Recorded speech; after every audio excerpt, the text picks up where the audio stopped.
ज्याला 450 कोटी कर्ज आहे, तो कारखान्याचा चेअरमन अभिजित पाटील नावाचा एक युवक, ज्याचं वय आता तुमचे चेअरमन आहे त्याच्यापेक्षा 2 वर्ष मोठा आहे. तुमचे म्हणजे त्यांचे. तर ते 35 रुपये दर देतात आपल्याकडे. पण दर द्यायची इच्छा असणारे मोहन शेट आहे, विशाल दादा आहे. कोल्हापूर जिल्ह्यात एमआरपी सोडून प्लस 200 रुपये मिळतात.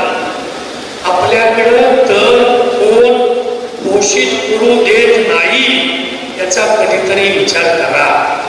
गेल्या 35 वर्षात ज्यांना निवडून दिलं त्यांनी आपल्यासाठी काय केलं याचा आता विचार करा. आणि घरात गेल्यानंतर आपण गेल्या 35 वर्षात एकाच माणसाला निवडून देऊ, एकाच माणसाला आपण किती नुकसान केलं त्याचा कधीतरी